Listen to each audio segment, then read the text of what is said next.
여러분들은 낯선 외국에 혼자 있는데 짐을 잃어버리거나 도둑 맞으면 어떤 기분이 들 것 같으세요? 그것도 말도 안 통하고 아는 사람 하나도 없이 바다에 떠있는 작은 섬에서요. 제가 꿈과 설레임을 가득 안고 유럽 배낭여행을 떠나 14시간 비행기 타고 처음 도착한 런던의 히스로 공항. 근처 자리에 있던 여자분하고 이야기하다 친해져서 런던에 도착하면 같이 다니기로 했는데, 이런 살짝 알콩달콩한 분위기에 유럽의 공기를 처음 맞으며 낭만에 취해 있던 그때 도착하고 짐을 찾으려고 하는데 컨베이어 벨트에서 제 수화물만 안 나오는 거예요. 1시간을 넘게 기다렸는데 짐이 안 나오니까 얼마나 황당하겠습니까. 와, 진짜 환장할 노릇이었죠.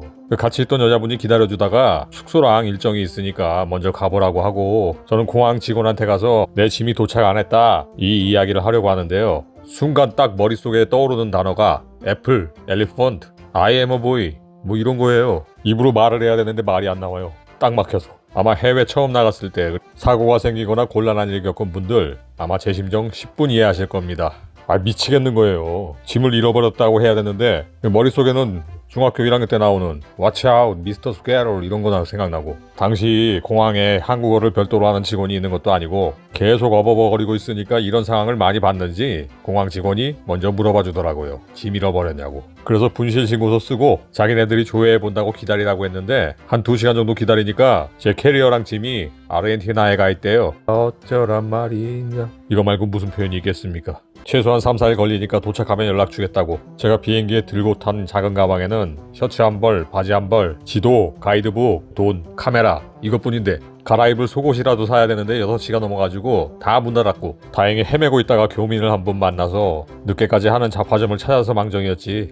그 바람에 공항에서 연락 오는 거 기다리느라고 4일 동안 런던을 제대로 돌아다니지도 못했어요. 그래도 런던이라는 대도시고 영어를 쓰기 때문에 불행 중 다행이라고 할까요? 그런데 그거보다 한술 더 떠서 지중해에 떠있는 그리스의 작은 섬에서 그런 일이 일어난다면 얼마나 난감할까요? 오늘은 산토리니 섬에서 짐을 도둑맞아 고생하던 순간 한국 남자와 만난 외국 미녀의 사연을 보시겠습니다. 에게의 진주, 아름다운 바다와 푸른 하늘, 눈부시게 예쁜 하얀색 집들이 파라다이스처럼 보이는 환상적인 산토리니 섬. 아마 많은 분들이 가보고 싶어하는 꿈의 여행지겠죠? 하지만 내겐 모든 면에서 최악이었던 곳이었어요. 딱 한 가지 떠올리면 웃음이 나는 예쁜 추억도 있지만요. 난 어려서부터 지중해에 구름 하나 없는 파란 하늘과 눈부신 태양을 동경했어요. 런던의 날씨는 항상 비와 안개 때문에 흐리고 우중충해요. 해가 계속 떠 있으면 반가울 정도니까요. 그래서 그리스로 가는 일주 여행을 하는 게 꿈이었답니다. 성인이 되자마자 영국에서 출발해 북유럽을 돌아 러시아를 횡단하고 동유럽을 거쳐 지중해로 향하는 일주 여행을 시작했어요.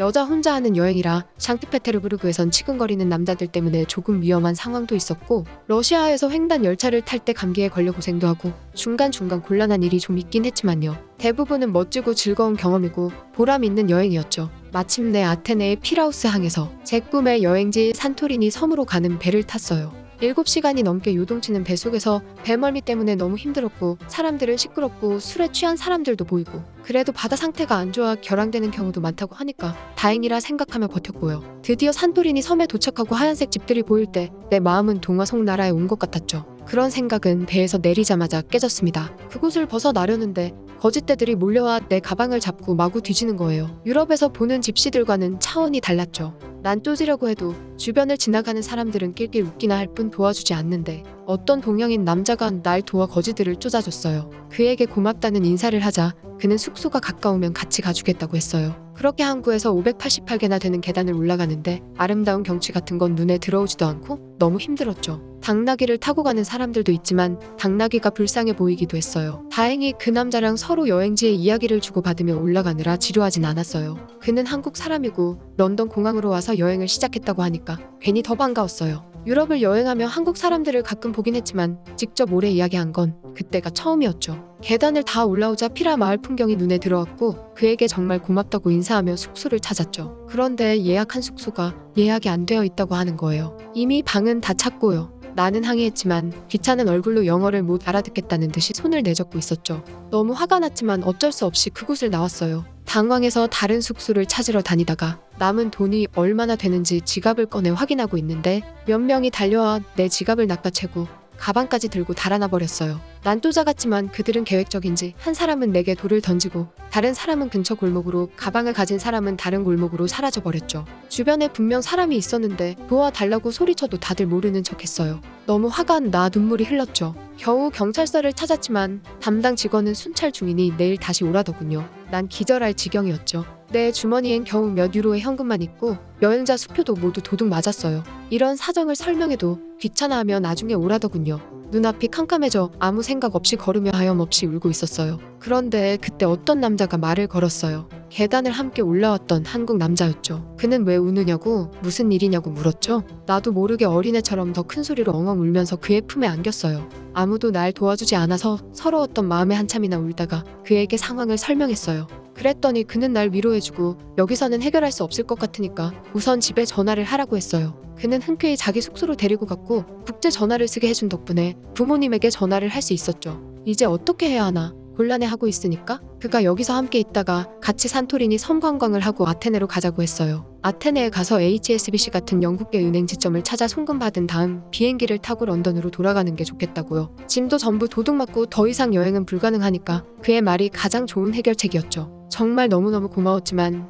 여행 중인 그에게 너무 폐를 끼치는 것 같아 미안했어요. 하지만 그는 씩 웃으면서 런던 공항에서 짐이 도착하지 않은 경험을 이야기해주더라고요. 그래도 자기는 돈은 있었고 공항이니까 도와줄 사람도 있고 영어도 통했지만 내가 다른 나라의 섬, 말도 안 통하는 곳에 있는 걸 그냥 내버려 두는 게 더 힘들다고 했어요. 나는 또 어린애처럼 그에게 안겨서 울음을 터뜨렸지만 곧 부끄러워졌답니다. 왜냐하면 하루 종일 고생하느라 너무 초췌하고 화장도 제대로 하지 않은 모습에 땀도 많이 흘렸는데 그 남자가 불쾌할까 봐요. 그런 생각을 하니 얼굴이 빨갛게 되었어요. 그래도 그는 내 머리를 쓰다듬어주고 달래면서 우선 목욕을 하고 함께 식사를 하러 가자고 했어요. 몇 시간 전까진 인생 최악의 상황이었는데 어느새 남밤 바다가 내려다 보이는 테라스에서 산토리니 섬의 아름다운 야경을 보며 이국적인 남자와 로맨틱한 저녁 식사를 하고 있지 뭐예요? 그러면서 많은 이야기를 나눴어요. 계단을 올라오며 마저 하지 못한 여행 이야기, 한국 이야기, 그리고 런던에서 사는 이야기. 와인을 마시며 분위기에 취할 수밖에 없는 밤. 참 우습죠? 몇 시간 전까진 세상이 무너질 듯 울고 있던 여자애가 말이에요.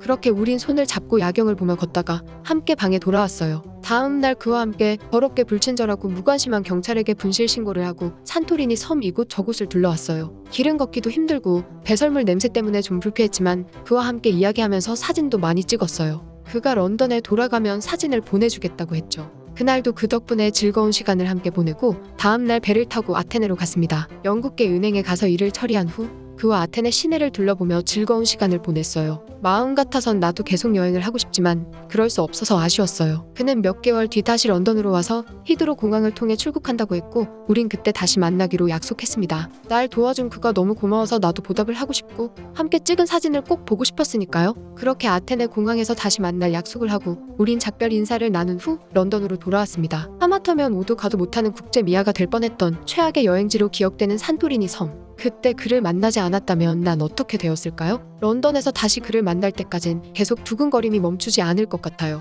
시간이 왜 이렇게 천천히 흐르는 걸까요? 네, 정말 난감한 상황에 빠졌던 영국 미녀의 이야기였는데요. 영상 초반에 밝힌 것처럼 저도 비슷한 경험이 있어 개고생을 하는 바람에 그 심정이 어떤지 잘 알 수 있었죠.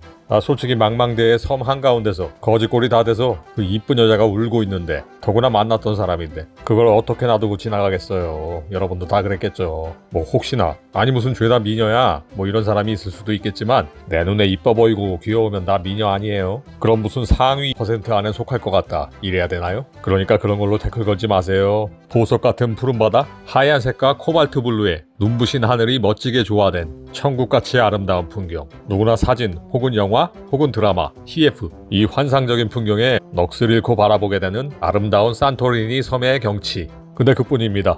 요즘은 거기까지 신혼여행 가시는 분들도 있고 하지만 그냥 웬만하면 영상으로 봐라 하고 추천드리고 싶습니다. 지금은 많이 발전했겠지만 제가 갔던 당시만 해도 그냥 예쁜 낙도, 섬, 낙도예요 낙도. 당시 그리스 자체도 한국보다 못 사는 유럽의 몇 안 되는 나라였습니다. 지금이야 한국이 웬만한 유럽 선진국보다 훨씬 더 잘 살고 생활 환경이 좋지만 당시엔 한국이 유럽과 비교할 수준이 아니었는데도 말이죠. 당시에 그리스는 교통, 치안, 환경, 인프라 모든 게 개판이었습니다. 관광지에서 경찰들이 머신건 들고 다녔어요. 그래서 여자 혼자 그리스를 여행하는 건 굉장히 위험했습니다. 게다가 그리스에서 한참 배를 타고 가야 나오는 산토리니 섬 유명한 관광지라면서 영어는 개뿔도 안 통했고요. 오고 가는 당시에는 배편도 잘 취소되고 가면서 8시간 배멀미하면 아주 사람 다 뒤집어지고요. 지금은 케이블카가 생겼다는 것 같은데, 그리고 항구도 바뀌어가지고 좀 더 편하게 갈 수 있다고 하는데, 그 당시에는 배에서 내리면 계단 588개 올라가야 마을로 들어갔어요. 섬에서 나갈 때도 그 계단 다시 내려와야 배 타러 갔고요. 그나마 좀 편하게 가려면 교통수단이 딱 하나 있는데 당나귀예요, 당나귀.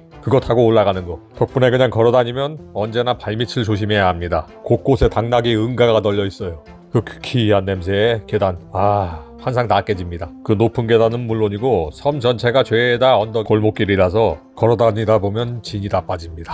게다가 구름이 하나도 없는 지중해 날씨, 직사광선이 그대로 내려지는 아주 불볕더위. 40도 넘어가는 건 기본이고요. 선크림 발라도 몇 시간이면은 화상 입어요. 자전거로 다닐 수 있을 것 같다? 큰일 납니다. 그 오르막 경사의 골목길을 다니는데 자전거 모시고 다녀야 돼요. 무슨 산악자전거 선수도 아닌데. 그 전에 먼저 열사병 걸려서 쓰러질걸요? 이처럼 어디까지나 CF는 CF였다. 포카리 스웨트 광고에 나온 그 몽환적이고 환상적인 이미지. 5분이면 다 깨져요. 그래서 그리스 주변의 섬, 환상의 섬이라는 로도스 섬, 산토리니 섬, 다시는 가보고 싶은 생각 안 듭니다. 그런데 오늘은 유럽 미녀의 사연이 왠지 뒷이야기가 있을 것 같은 스멜이 쫙 풍기죠? 결말이 시원치 않고요. 사실은 댓글을 보니까 영상이 하나로는 좀 아쉽다, 좀 더 자세한 이야기로 여러 편 하면 좋을 것 같다, 이런 의견이 있어서요. 그래서 하나로 요약하는 이야기가 아니라 뒷이야기가 이어질 수 있는 경험담을 꺼내봤습니다. 채널 최초로 경험담을 잘 정리해서 2부작 혹은 3부작으로 만들어 보려고 합니다. 영상이 유익했다면 구독과 좋아요 부탁드리고요. 앞으로도 다양한 관점과 색다른 주제로 좋은 영상을 만드는 데 힘쓰겠습니다.